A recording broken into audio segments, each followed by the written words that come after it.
Bonjour à tous, aujourd'hui on reçoit Jérémy Rouzeau, président fondateur de Kianeos. Merci Jérémy. Merci à vous de m'avoir invité. Je vous en prie. Alors aujourd'hui on va parler de la SCPI, on va dire un peu phare de Kianeos, Kianeos Pierre, un excellent succès sur les dernières années, une SCPI plutôt récente. Est-ce que en quelques mots vous pouvez nous présenter Kianeos Pierre ? Oui, je pense que la SCPI Kianeos Pierre, je pense que c'est la SCPI qui a la stratégie d'investissement la plus simple du marché. C'est-à-dire, on fait presque un boulot de particulier qu'on a envie de professionnaliser en fait. C'est d'acheter des immeubles à usage d'habitation, de faire des travaux de rénovation, des travaux qui portent sur l'amélioration de l'efficience énergétique et globalement de la qualité du logement. Mais je pense qu'on va y revenir. Et ensuite de mettre en location et donc on reverse les loyers aux associés, comme toute SCPI. Super. Et alors du coup, peut-être pour revenir sur la performance 2022 de Kianeos Pierre, alors c'est une performance de 5,37% en taux de distribution l'an dernier, en très légère baisse, peut-être que ce serait intéressant d'en savoir un peu plus, et également un cap de collecte. Alors ça, c'est quelque chose qu'on voit en fait assez rarement. Vous avez pris la décision de caper la collecte à un peu plus de 6,5 millions tous les mois pour vous permettre justement de bien déployer. Alors est-ce que vous pouvez revenir sur cette année, le déploiement des fonds et cette performance ? Oui, je crois qu'on a été les premiers à faire ça, caper la collecte, parce qu'effectivement, on peut le comprendre assez simplement. Une société de gestion, son chiffre d'affaires, il est basé sur la collecte, essentiellement. Donc du coup, plus on collecte, plus on gagne d'argent. Donc c'est un peu contre-intuitif de se dire, c'est comme si vous vendiez un produit et que vous disiez ah non, mais j'en vends pas trop, quoi. Alors, il faut revenir à l'origine de Kianeos pour comprendre ça. Kianeos, c'est vraiment une société entrepreneuriale, comme tu l'as dit. Donc je suis le président fondateur et on n'est pas backé par un grand groupe, une grosse banque, etc. Et du coup, quand on a démarré en 2018, on a démarré tout petit, on a monté petit à petit. Avec un très beau succès quand même, il faut le rappeler. Voilà, au début, les gens étaient vraiment circonspects du fait qu'on disait on n'est pas là que pour du rendement financier. On disait nous on veut du rendement financier, oui, mais on veut aussi quand on achète les immeubles le côté participer à la transition énergétique, faire de la rénovation énergétique des bâtiments. On avait l'impression que tout le monde parlait de ça, mais qu'il y avait peu d'acteurs, donc on s'est dit il en faut un, ça va être nous. Et après le côté, nous on visite beaucoup d'immeubles avec des gens qui sont très mal logés. Donc le côté lutte contre le mal logement, que les gens soient logés correctement. Voilà. Donc on a démarré vraiment petit et puis c'était surprenant pour le monde de la finance de pas tout axer sur le côté financier, mais d'avoir ces autres objectifs-là. Maintenant on en parle beaucoup plus depuis un an ou deux, mais c'était quand même quelque chose de nouveau. Et après 2019, on commence à grossir. 2020, Covid. Et après le Covid, les gens avaient peur d'investir dans les bureaux et le commerce. On s'en souvient plus aujourd'hui, mais on n'avait plus le droit d'aller dans des commerces. Et le bureau, la peur du télétravail, etc. Donc c'est vrai qu'il y a eu un afflux de collecte sur Kianeos pour la solution résidentielle, beaucoup plus défensif, moins impacté par les cycles économiques. Et à partir de là, en 2021, on a collecté 100 millions d'euros. Ouais. Mais alors, on s'y attendait pas beaucoup. C'est une société qui a 3 ans. On était juste 10 salariés, 10 à travailler. Et 100 millions. Et alors là, du coup, vraiment, ça a été difficile. On a beaucoup travaillé. Et on s'est dit, visiblement, ça y est, on a convaincu les gens. Il y a un engouement sur la classe d'actifs. Mais si l'année prochaine, on collecte 200 millions, là, ça va pas bien se passer, quoi. Et puis, on n'avait pas suffisamment de personnes pour suivre les travaux. Donc du coup, on a eu des retards sur les chantiers. On avait, au niveau des investissements, ça se passait bien, mais c'était assez concentré en termes géographiques. On n'avait pas suffisamment d'équipes pour faire la diversification géographique qu'on a aujourd'hui. Donc du coup, pour toutes ces raisons, on s'est dit, nous, ce qu'on veut, c'est Kianeos, ça marche à long terme. Si à court terme, ça doit être frustrant pour certains de vos clients, c'est-à-dire qu'il y a des fois, on reçoit un dossier de souscription au mois de mars et il est validé que sur le mois d'avril, à cause de ce cap. Donc on s'en excuse, on sait que c'est frustrant, mais ça nous permet d'être sûr qu'on gère les travaux dans de bons délais. Donc on avait un taux d'occupation financier qui fin 2021 était vraiment très médiocre et qui reste toujours un peu bas, mais s'améliore, mais du fait de l'appréciation, de l'amélioration du temps passé sur les chantiers, donc parce qu'on a plus de ressources humaines, etc. Et donc du coup, d'un côté frustrant parce que ça décale d'un mois, et d'un autre côté, cette idée d'être responsable et de viser le long terme, rester sur des actifs de qualité, ceux sur lesquels on peut faire des travaux, les suivre correctement, etc. Du coup, tu as parlé de la performance, 5,37 effectivement, c'est un moteur de performance, le taux de distribution. Kianeos, la SCPI Kianeos Pierre en 2022 n'a pas augmenté son prix de part, c'était la première fois depuis la création. Ce que j'allais dire, c'est qu'il y a eu une belle historique de revalorisation déjà. Entre 2018 et aujourd'hui, donc en 5 ans, on a augmenté le prix de part de 8% quand même. Donc pas l'année dernière parce que il y avait des hausses des taux. Donc moi je suis un financier à la base, donc pour moi un cycle de hausse des taux c'est plutôt une baisse des valorisations, donc je pensais qu'il fallait être conservateur. J'avais tort, d'ailleurs, c'est pas la première ni la dernière. Et par contre, nous, ce qu'on constate aujourd'hui, c'est que les actifs qu'on achète, qui sont vraiment des immeubles de mauvaise qualité, des passoires énergétiques, etc., se vendent aujourd'hui à des prix très décotés. Il y a une nouvelle réglementation. Maintenant, on est obligé de faire un audit thermique quand on vend des passoires énergétiques, etc. Il y a des nouvelles réglementations de sécurité, d'hygiène, de permis de louer, de passoires énergétiques. Donc, beaucoup d'immeubles à la vente à des prix fortement décotés. Et par contre, à l'inverse, quand un immeuble de bonne qualité, qui remplit les normes d'hygiène, de sécurité, de permis de louer, de tout ça, comme on dit dans l'immobilier, on a les locataires qu'on mérite, des logements de bonne qualité, des bons locataires, enfin qui payent régulièrement leur loyer, qui sont respectueux du logement, des parties communes, etc. Cela coûte très cher. C'est-à-dire que nous, c'est des immeubles que des fois on achetait, des immeubles de bonne qualité, avec un investissement vraiment juste financier, mais maintenant on n'arrive quasiment plus à les acheter. Et je pense, mais c'est encore une fois, rien n'est garanti, que la SCPI Kiana-Hospierre pourrait avoir un autre levier de performance en achetant ces immeubles pas chers, en faisant des travaux pour les rendre chers, et le prix final est à mon sens aujourd'hui supérieur au prix d'acquisition fortement décoté, majoré des travaux. Et donc effectivement, là on le voit encore cette année dans les valorisations de nos actifs, vraiment une hausse assez substantielle. C'est ce que j'avais posé comme question, parce que on va dire le maître mot pour la valeur de la part, c'est souvent la valeur dite de reconstitution. Alors là en l'occurrence, je sais qu'on est début 2023, vous avez peut-être pas encore les derniers chiffres sur la valeur de reconstitution, mais les choses semblent plutôt en bonne posture, quoi, on va dire. Absolument. On n'a effectivement pas encore communiqué nos chiffres de valeur de reconstitution. Hein. Ça sera d'ici un mois et demi au moment de l'Assemblée générale. Mais on a reçu nos valeurs vénales et effectivement, oui, de bon augure, vraiment de la hausse. Comme je l'expliquais juste avant, je pense que c'est le reflet du fait qu'aujourd'hui, la réglementation... scinde le marché, en fait. Exactement, scinde le marché, tu as utilisé le mot adéquat, entre les actifs de mauvaise qualité et de bonne qualité. Et il y a une raréfaction des actifs de bonne qualité, parce que c'est difficile de remplir toutes les normes réglementaires. Et donc, qui dit raréfaction, dit augmentation des prix. Et effectivement, j'ai l'impression que, comme tu le sais, on a un expert externe en évaluation dans les SCPI, à valider cette vision qu'on a du marché. Et donc, ça se retrouve dans les valeurs vénales. Et donc, peut-être, j'espère, dans les valeurs de part dans les années à venir, si ce process continue. Ah, super. Alors, peut-être, on va revenir sur un point là que tu évoquais. Alors, c'est effectivement intéressant parce que je pense que vous êtes peut-être la SCPI avec le plus grand nombre de locataires. C'est dû à la stratégie. Je crois que vous en avez plus de 3200 des locataires. Tu revenais sur le taux d'occupation financier qu'on regarde souvent. Je crois qu'il est autour de 80% si je ne me trompe pas. Ouais. Alors aujourd'hui, ce taux d'occupation financier, donc il y a évidemment une partie qui est due à des actifs en travaux. Ça, c'est obligatoire, c'est la stratégie de la SCPI. Exactement. Et le reste, c'est peut-être une vacance locative. Comment ça se passe de gérer 3200 locataires et comment on fait pour ne pas avoir une explosion de la vacance locative? Ouais. Alors, comment ça se passe de gérer 3200 locataires? C'est compliqué. Le métier de la gestion locative en France est, à mon sens, pas très bien adressé. Mon avis personnel, ça vient du fait que dans l'immobilier, les gens qui cartonnent, on va dire, ils ont envie d'aller vers la transaction. C'est que tu gagnes beaucoup d'argent d'un coup, etc. Et la gestion locative, à l'inverse, c'est des métiers à faible marge. Du coup, c'est pas forcément le plus clinquant, on va dire. Et pourtant, alors moi, c'est plutôt ce qui m'intéresse. Ces métiers à faible marge, très robustes, etc. C'est un peu ce qu'on fait Kiana OCM. Plus avec du récurrent, contrairement du transactionnel, voilà, qui est un peu one-off. Si on fait plus de ventes, on perd du revenu. Ouais. Donc, on a créé notre propre société de gestion locative l'année dernière, qui s'appelle Kiana Gestion.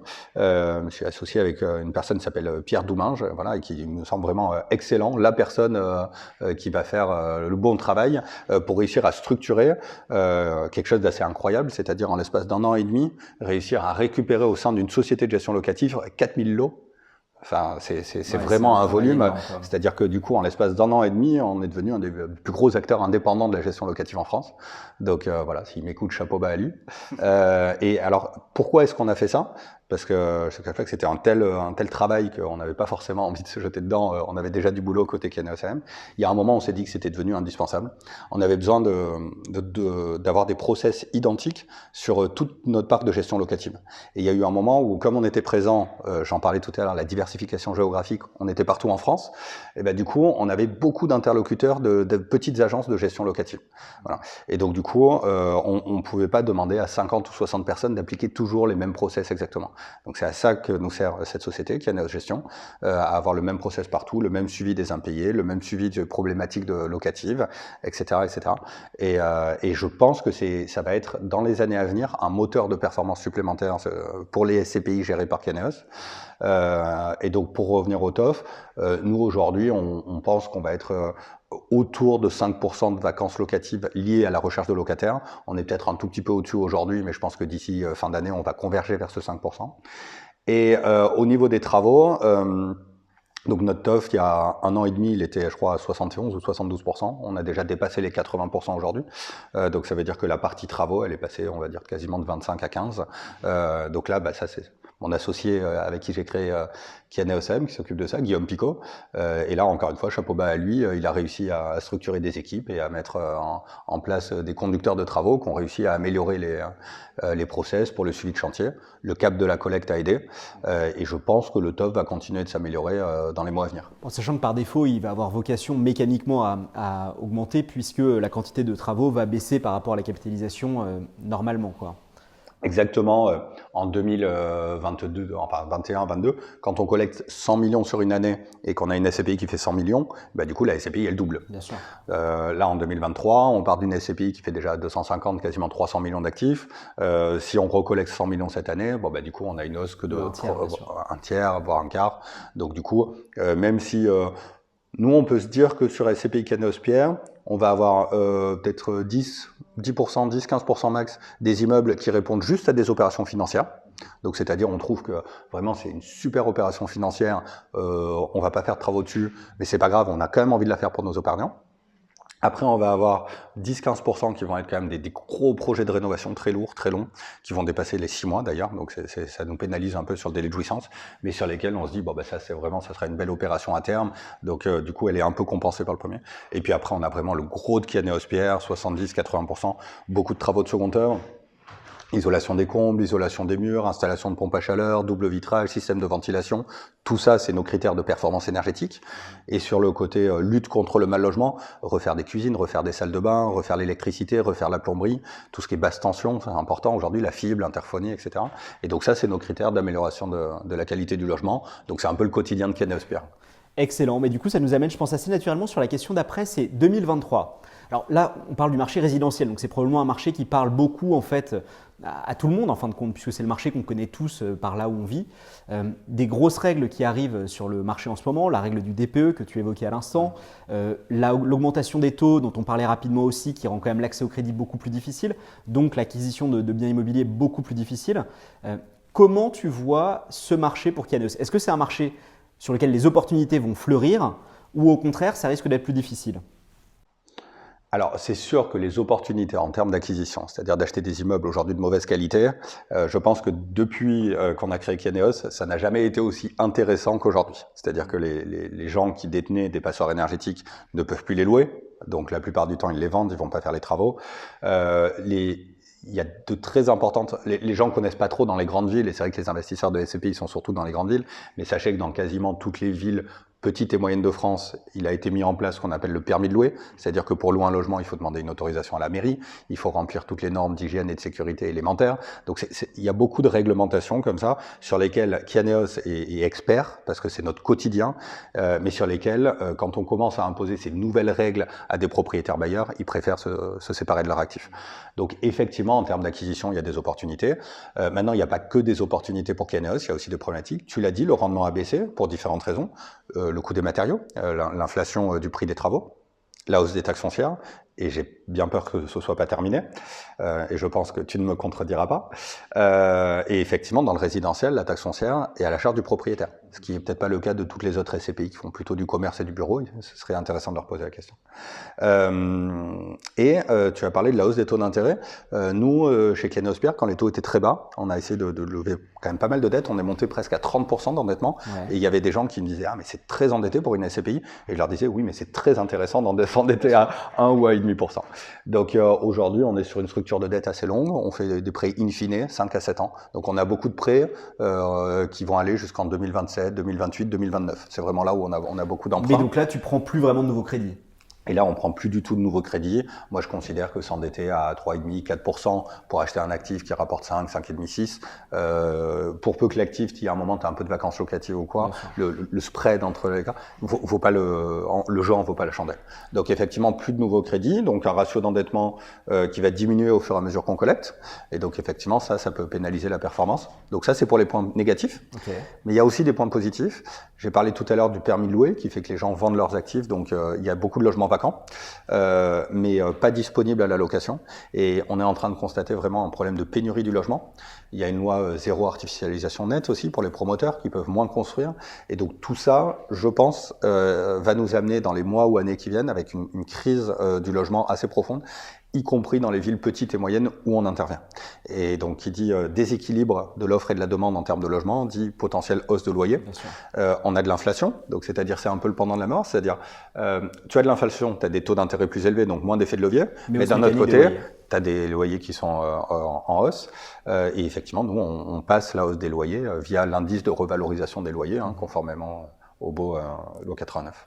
Ok, bah écoute, super clair. Effectivement, moi, c'était l'intuition que j'avais, c'est que pour Kianéos, le marché en fait est assez ouvert parce que vous avez la chance de collecter beaucoup, de pouvoir acheter en cash ou presque en cash à 100% et face à un marché sur lequel il y a presque plus d'acquéreurs en fin de compte. Donc c'est assez idéal. Absolument. Aujourd'hui, on voit que le fait qu'on paye comptant, il y a beaucoup d'immeubles qui sont à la vente, vendus, puis refus de prêt. Et quand ils reviennent une deuxième fois, les vendeurs sont vraiment prêts à accepter une décote du fait qu'on paye comptant.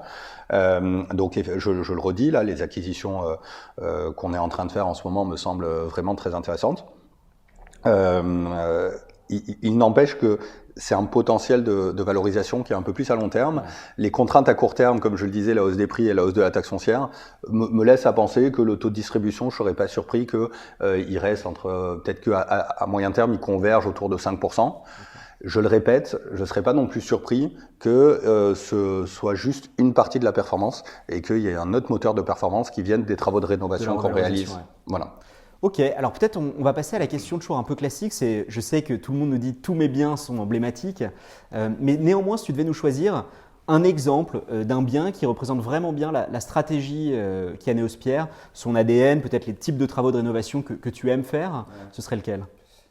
Alors, une fois n'est pas coutume, je vais pas faire comme les autres, puisque je ne vais pas te dire que tous mes biens sont emblématiques, mais à l'inverse, on n'a pas vraiment un actif qu'on a envie de mettre en avant.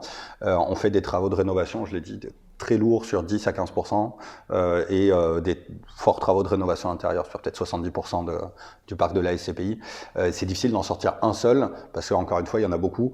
Quand on rentre à l'intérieur, au moment de l'acquisition, on se dit « waouh, il y a des gens qui vivaient là-dedans hein. ».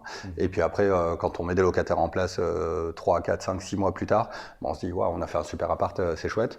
Il n'empêche que je t'ai fourni, et tu pourras peut-être les mettre sur la vidéo, des photos, des reportages qu'on fait avant et après sur des exemples de rénovation. Alors là, on a choisi le quart sud-ouest où on est présent dans des petites villes comme Saint-Gaudens, Montrégeau. Hein, c'est des villes de Montrégeau, c'est un peu plus petit, peut-être 5 000 habitants. Saint-Gaudens, c'est 10-15 000 habitants. Et ça représente effectivement la cible d'investissement de Kianéos. C'est des endroits où effectivement il y a des locataires, il y a une pénurie de logements de bonne qualité. Souvent, je dis à mes interlocuteurs, je te mets à défi d'aller trouver dans ces villes-là un logement dans lequel tu aurais envie de vivre. Voilà, c'est un peu la réflexion qu'on a. Et donc, effectivement, là, les quelques photos que je t'ai fournies sont symptomatiques, sont vraiment, enfin, pas emblématiques, hein, mais sont représentatives des travaux de rénovation qu'on peut faire. Après, si je devais en donner une, celle qui m'a le plus marqué, c'est, je crois que c'était il y a 2 ans. On a acheté un grand immeuble en Occitanie, pas très loin de Montpellier, qui logeait 26 familles de gendarmes. Et effectivement, j'ai été surpris de me rendre compte à quel point des gendarmes, des fonctionnaires de l'État, étaient aussi mal logés. D'accord. Et donc, du coup, on a fait plusieurs centaines de milliers d'euros, je crois 400 000 euros de travaux de rénovation, ou peut-être un tout petit peu moins, mais voilà, sur 26 logements.